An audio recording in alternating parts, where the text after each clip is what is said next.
జనసేన అధినేత deputy CM Pawan Kalyan కు నటుడు ప్రకాష్ రాజ్ కౌంటర్ ఇచ్చారు. హిందీ భాషను తమిళనాడు ప్రజల మీద రుద్దకండి అని చెప్పడం ఇంకో భాషను ద్వేషించడం కాదని హితవు పలికారు. దీంతో ఆయన వ్యాఖ్యలు ప్రాధాన్యత సంతరించుకున్నాయి.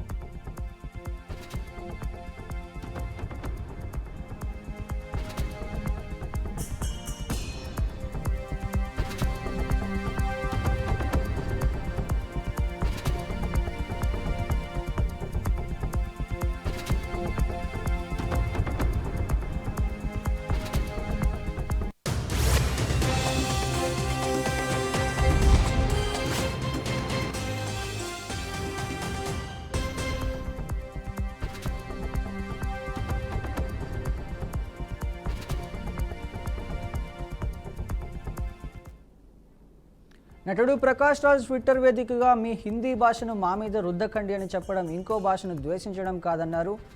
స్వాభిమానంతో తమ మాతృభాషను తమ తల్లిని కాపాడుకోవడానికి పవన్ కళ్యాణ్ గారికి ఎవరైనా చెప్పండి ప్లీజ్ అంటూ ఎక్స్ వేదికగా కామెంట్స్ చేశారు. ప్రకాష్ రాజ్ వ్యాఖ్యలు అటు తమిళనాడు ఇటు ఆంధ్ర రాష్ట్రాల రాజకీయాల్లో చర్చనీయాంశంగా మారాయి. రైట్, ఇదే అంశంపై మరింత సమాచారం మా ప్రతినిధి నందిని రెడ్డి అందిస్తారు. నందిని రెడ్డి, చెప్పండి.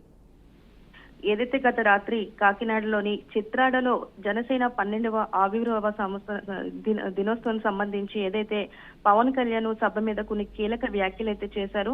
ముఖ్యంగా ఏదైతే హిందీ సినిమా తమిళ భాష డబ్బింగ్ పై కూడా పవన్ కళ్యాణ్ చేసిన వ్యాఖ్యలు ఇప్పుడు హాట్ టాపిక్ గా మారాయని చెప్పాలి. జనసేన అధినేత డిప్యూటీ సీఎం పవన్ కళ్యాణ్ కు నటుడు ప్రకాష్ రాజ్ అయితే కౌంటర్ ఇచ్చారు. అంటే మనం గతం చూసుకోవచ్చు, సందర్భం వచ్చినప్పుడల్లా కూడా ప్రకాష్ రాజు పవన్ కళ్యాణ్ కి కౌంటర్ ఇస్తూనే ఉంటారు. ఏదైతే మనం చూసాం బద్రీ సినిమాలో కూడా నువ్వు నందావైతే నేను బద్రీనాథ్ అని ప్రతి నిమిషం కూడా అక్కడ ఒక రచ్చ జరుగుతూనే ఉంటుంది. అదే రీతిలో సందర్భం వచ్చినప్పుడల్లా ప్రకాష్ రాజ్ అయితే పవన్ కళ్యాణ్ కి కౌంటర్ ఇస్తూనే ఉంటారు. అయితే ఏదైతే సభ జరిగిందో ఈ సభలో జరిగిన ఏదైతే ఈ హిందీ భాషకు డబ్బింగ్ సంబంధించి పవన్ కళ్యాణ్ చేసిన వ్యాఖ్యలకైతే నటుడు ప్రకాష్ రాజ్ అయితే ట్విట్టర్ వేదికగా అయితే ఒక ట్వీట్ కూడా చేశారు. మీ హిందీ భాషను మా మీద రుద్దకండి అని చెప్పడంలో ఇంకో భాషను ద్వేషించడం కాదన్నారు.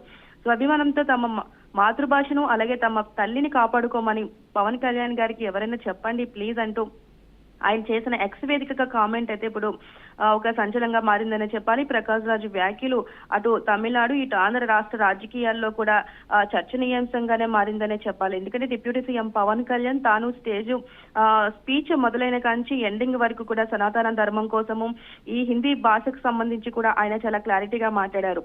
అయితే ఆయన చేసిన వ్యాఖ్యమే ఇప్పుడు దుమారం రేపుతుందనే చెప్పాలి. Right, thank you Nandini.